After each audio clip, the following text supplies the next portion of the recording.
झटपट बनने वाला सिंपल, आसान और क्विक सा स्नैक अगर आपको चाहिए तो आज की रेसिपी आपके लिए बिल्कुल परफेक्ट है। आज हम बनाएंगे कैरेमल ब्रेड टॉफ़ी या आप इसको ब्रेड पॉपकॉर्न भी कह सकते हैं। बहुत मज़े की रेसिपी है। अस्सलाम वालेकुम, मैं हूँ Sadia Uzair. Welcome back to Sadia Uzair's kitchen. Video को लाइक, शेयर और चैनल को सब्सक्राइब भी ज़रूर कीजिएगा क्योंकि आपको मिलेंगी मेरे चैनल पर इस तरह की बहुत सारी मज़े-मज़े की नई-नई क्रिएटिव और ऑथेंटिक रेसिपीज़। बिस्मिल्लाहिर्रहमानिर्रहीम। तो ब्रेड टॉफ़ी या ब्रेड पॉपकॉर्न बनाने के लिए यहाँ पर मैंने 6 वाइट ब्रेड स्लाइसेस लिए हैं। बाकी आपने जितनी क्वांटिटी में इनको बनाना है रेसिपी के इंग्रेडिएंट्स को डबल या ट्रिपल कर लें। और ब्रेड भी यहाँ पर आप देख लें, इस तरह की हमें ब्रेड लेनी है। जो एक सॉफ्ट वाली ब्रेड होती है उसका इस्तेमाल हमने नहीं करना। अब अगर आप ब्रेड के किनारों को रिमूव करना चाहते हैं तो इसके किनारों को रिमूव भी कर सकते हैं, लेकिन अगर आप इनको ज़ाया नहीं करना चाहते तो फिर आप किनारों के साथ भी इसकी कटिंग कर सकते हैं। तो यहाँ पर मैंने किनारों को उतार दिया है। इसको हम ज़ाया नहीं करेंगे, इसको हम चॉपर में डालकर पीस लेंगे और ब्रेड क्रम्स तैयार कर लेंगे। तो ब्रेड के किनारे उतारने के बाद पहले इस ब्रेड की हमने इस तरह से लंबाई में कटिंग करनी है और फिर दूसरे रुख से भी इसी तरह से इसकी कटिंग करेंगे। तो इस तरह से ब्रेड के ये क्यूब्स तैयार हो जाएंगे। और फिर सेम इसी तरह से ब्रेड का दूसरा स्लाइस लेंगे। ऑप्शनल है, अगर आप किनारों को उतारना चाहें तो उतार लें। फिर उसके बाद ब्रेड की इस तरह से लंबाई में कटिंग करेंगे। ब्रेड की साइड को चेंज करके सारे पीसेस को बराबर कर लेंगे और फिर दूसरे रुख से भी सेम इसी तरह से इसकी कटिंग करेंगे। तो ब्रेड के ये ज़बरदस्त से क्यूब तैयार हो जाएंगे। तो यहाँ पर जो मैंने 6 ब्रेड स्लाइसेस लिए थे सभी की इस तरह से क्यूब्स में कटिंग कर ली है। अब यहाँ पर मैंने एक बड़े साइज का फ्राइंग पैन लिया है। ब्रेड के ये सारे क्यूब्स इसमें डाल देंगे। मीडियम लो फ्लेम इनके नीचे ऑन करेंगे और कंटिन्यू हिलाते हुए इनको रोस्ट करेंगे। इनको हमें इतनी देर तक रोस्ट करना है जब तक कि ब्रेड के ये सारे क्यूब्स मुकम्मल तौर पर क्रिस्पी हो जाएं। फ्लेम आपने इसके नीचे हल्का रखना है, ज़्यादा तेज़ फ्लेम इसके नीचे नहीं रखना क्योंकि उस तरह से ब्रेड के ऊपर बहुत जल्दी कलर आ जाएगा लेकिन ब्रेड क्रिस्पी नहीं होगी।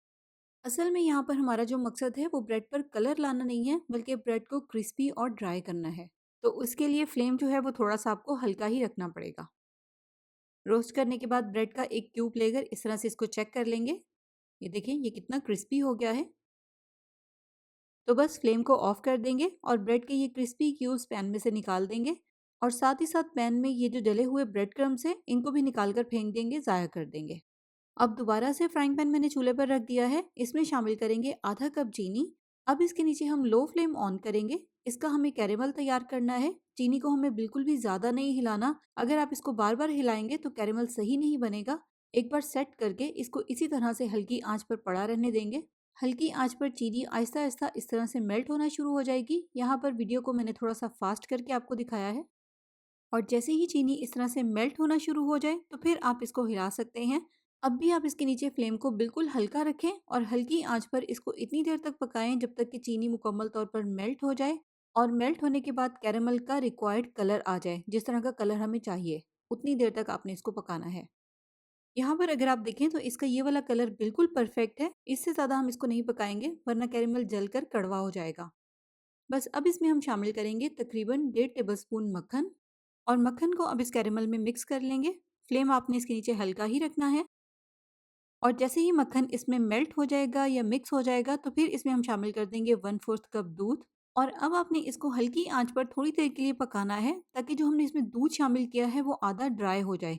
उतनी देर में कैरेमल और दूध अच्छी तरह से मिक्स भी हो जाएगा। 1/4 कप दूध हमने इसमें इसीलिए शामिल किया है क्योंकि कैरेमल और दूध मिक्स होते होते ही इसमें से आधा दूध ड्राई हो जाएगा। वरना 1/4 कप जो दूध है वो थोड़ा सा ज़्यादा है। अगर आप दूध की आधी क्वांटिटी को ड्राई नहीं होने देंगे फिर जो हमारी ब्रेड टॉफ़ी है वो क्रिस्पी नहीं बनेगी। अब जब आपको लगे इसमें से आधा दूध ड्राई हो गया है तो फिर इसमें हम रोस्ट किए हुए ब्रेड के क्यूब्स ऐड कर देंगे। और फिर उसी तरह से हल्की आंच पर ही इसको हमें मिक्स करना है। इतनी देर तक इसको मिक्स करेंगे जब तक कि ब्रेड के सारे क्यूब्स के ऊपर कैरेमल की अच्छी सी कोटिंग हो जाए। और यहाँ पर अब आप देखें सारा कैरेमल ब्रेड के ऊपर अच्छी तरह से लग गया है। बस इसी दौरान आपने एक बटर पेपर तैयार रखना है और फ़ौरन से ब्रेड की ये टॉफ़ी या पॉपकॉर्न सेट करने के लिए इस बटर पेपर के ऊपर निकाल लेंगे। और उसके बाद फ़ौरन से 2 चम्मच की मदद से ब्रेड की ये टॉफ़ी या जो ब्रेड के ये क्यूब्स हैं इनको हम अलग-अलग कर लेंगे। अगर ये ठंडे हो जाएँगे तो फिर एक दूसरे के साथ चिपक जाएँगे, फिर इनको अलग-अलग करना मुश्किल होगा। तो इसलिए जब ये गरम-गरम हो तभी इनको हमने फ़ौरन से अलग-अलग करना है।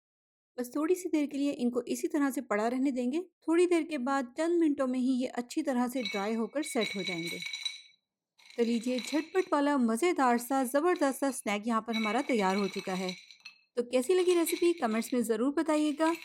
अगर आप इस तरह की और भी रेसिपीज़ देखना चाहते हैं तो उसके लिए आप मेरे चैनल का विज़िट कर सकते हैं। आपको मेरे चैनल पर बहुत सारी ऐसी रेसिपीज़ देखने को मिलेंगी जो कि आपको पसंद भी आएँगी।